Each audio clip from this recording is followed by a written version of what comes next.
मंत्री महोदय आलाकमान को भी चुनौती दे सकते हैं। मैं तो छोटी सी कार्यकर्ता हूँ कि हम तो डूबेंगे जो डूबेंगे सनम, तुमको भी साथ लेकर जाएंगे। This political revengeful attitude, let the Rajasthan see it. Congress विधायक दिव्या मदेरणा ने बुधवार को विधानसभा में स्वायत्त शासन विभाग की अनुदान मांगों पर बहस के दौरान यूडीएच मंत्री शांति धारीवाल को जमकर घेरा। वीरांगना मंजू के नाते जाने के बयान पर किरोड़ी को आतंकी कहने के बयान को लेकर मदेरणा ने धारीवाल पर निशाना साधा। दिव्या ने कहा, मैंने जब मंत्री के आतंकी कहने वाले बयान का विरोध किया तो मेरे इलाके की 44 सड़कों को रातों रात रद्द कर दिया। मुख्यमंत्री इसमें गंभीरता से हस्तक्षेप करें।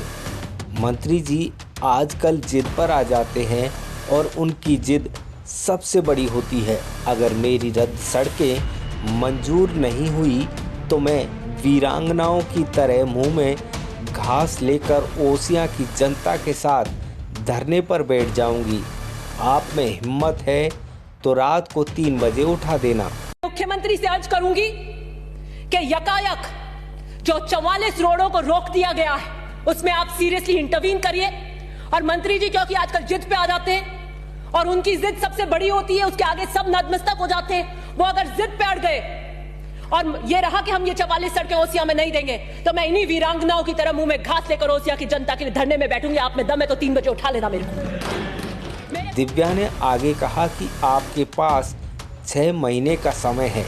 जब चुनाव में जाना है आपके पास मिनिस्ट्री है, जिस कलम से दस्तखत करते हैं उस पर इतना मत इतराइए। यह भी उधार की है और ऐसे दरिया तो बहुत जल्दी चढ़कर उतर जाते हैं। दिव्या ने कहा, गुर्जर कितनी दिल की गहराइयों से आपको चाहता है यह सर्वविदित है। मीणा समाज कितना चाहता है। मीणा समाज के कद्दावर नेता को आप आतंकी कहते हैं। जाट समाज की बेटी मंजू को नाते के नाम से आप चरित्र हनन करते हैं। गुर्जर, मीणा और जाट ये खेतीहर हैं और हमारे कांग्रेस के वोट बैंक है। 45% से ज़्यादा इसका हिस्सा है। गजब की आप सोशल इंजीनियरिंग कर रहे हैं। 6 महीने बाद आप चुनाव में जाने वाले हैं। गुर्जर कितनी दिल की गहराइयों से आपको चाहते हैं ये सर्वविदित है। मीणा समाज के कद्दावर नेता को आप आतंकी की समान उपाधि देते हैं। जाट समाज की बेटी मंजू को नाते के नाम से लेकर आप चरित्र हनन करते हैं।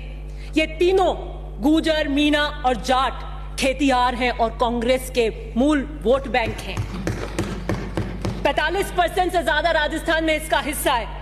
गजब की सोशल इंजीनियरिंग कर रहे हैं और 6 महीने बाद हम चुनाव में जाना चाहते हैं। दिव्या ने कहा, मैं पार्टी के प्रति वफादार थी और कोई मेरी वारदात नहीं थी। मंत्री आलाकमान को भी चुनौती दे सकते हैं। मैं तो छोटी सी कार्यकर्ता हूं। मुझे 2 दिन के घटनाक्रम पर अफसोस होता है। क्या पता इन्होंने सोच लिया हो कि हम तो डूबेंगे, आपको भी ले डूबेंगे सनम।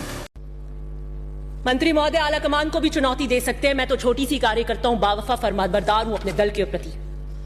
मुझे इस 2 दिन के घटनाक्रम पे अफसोस होता है और मैं कह देना चाहती हूं, क्या पता एक रवैया शायद उन्होंने सोच लिया हो कि हम तो डूबेंगे जो डूबेंगे सनम, तुमको भी साथ लेकर जाएंगे।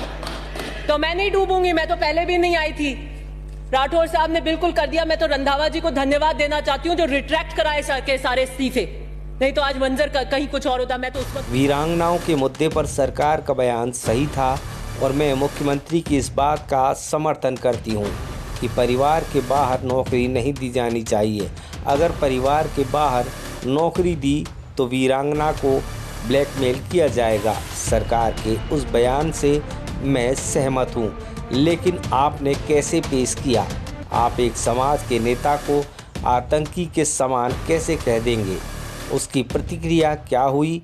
आपने उनके नेता को आतंकी कहा, दूसरे दिन उन्होंने हमारे प्रभारी को आतंकी कह दिया। हम कौन सा उदाहरण सेट करेंगे? यह सुनने के लिए हम उच्च स्तर के सदन के अंदर नहीं खड़े हुए। आप हमारी पार्टी से हो सकते हैं, और यह सरकार का वक्तव्य नहीं था। सरकार का वक्तव्य इतना था कि कब कब एफआईआर हुई और कब कब हमने अरेस्ट किया।